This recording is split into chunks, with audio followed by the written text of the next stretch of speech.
Bonjour à toutes et à tous. Pour moi, la grande idée, la grande force de partir en livre, c'est d'avoir posé cette grande fête en plein été et ainsi d'associer dans toutes les têtes vacances, lecture et littérature. Si certains enfants ont l'habitude d'emmener des livres dans leur valise, pour d'autres, on le sait bien, c'est plus exceptionnel. Et on ne peut surtout pas ignorer que pour d'autres encore, il n'y a ni valise ni livre pour partir en voyage l'été. Cette fête donne donc l'occasion à tous, l'opportunité de goûter au bonheur de lire, de mesurer combien la littérature offre de voyages, de frissons et d'émotions. Cet engagement de la lecture pour tous, cette philosophie nous a poussé l'an dernier à inventer un parc d'attractions littéraires pour partir en livre. Cette année, sur la place de la Pointe à Pantin, ce parc d'attractions se tiendra du 19 au 25 juillet et nous y attendons de 10 000 à 15 000 petits et grands visiteurs. Très nombreux seront les enfants des accueils de loisirs de la région parisienne, dont beaucoup ne partent pas en vacances. Dessiné par Olivier Douzou, ce parc sur le thème des jardins offrira une véritable expérience esthétique de lecture autour d'objets démesurés, arrosoirs, serres, bacs à semis. Les attractions ont été imaginées par 20 grands artistes de la littérature de jeunesse.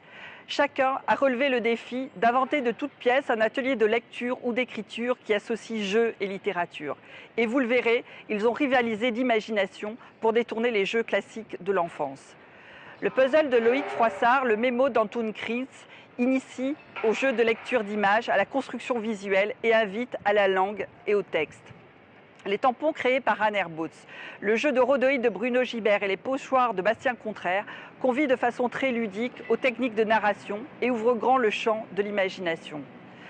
En écho à l'ingénierie papier qui fait le succès des pop-up, 7 illustrateurs ont imaginé des pliages, des origamis, des collages inédits pour créer chez soi ou directement sur le parc des coccinelles, des papillons, des fleurs, des oiseaux, des nichoirs, des escargots, des arbustes qui formeront ensemble sur le parc un immense jardin de papier qui s'enrichira chaque jour.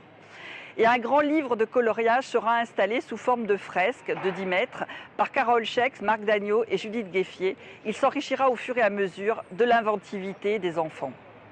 Partout, la lecture et l'écriture sont à la fête, avec des arrosoirs d'histoire, avec des siestes musicales, des lectures audio, de l'écriture combinatoire. Des salons de lecture et d'écriture multiformes sont installés dans le hall de BETC par nos nombreux partenaires. La librairie du parc sera tenue par les libraires de Seine-Saint-Denis. Nous sommes véritablement ravis que ce parc accueille à son ouverture l'événement de lancement national de la grande fête du livre pour la jeunesse programmée par le CNL. Et pour la deuxième année, il accueillera également un spectacle exceptionnel écrit et réalisé par Vincent Malone, le potager de mes petits potes pas âgés, avec la participation d'une trentaine d'enfants. Alors merci au ministère de la Culture et au Centre national du livre d'avoir, avec cette fête, ouvert la porte à des médiations nouvelles, à la création de formes de rencontres avec la lecture qui sont adaptées au temps des vacances et à l'extérieur.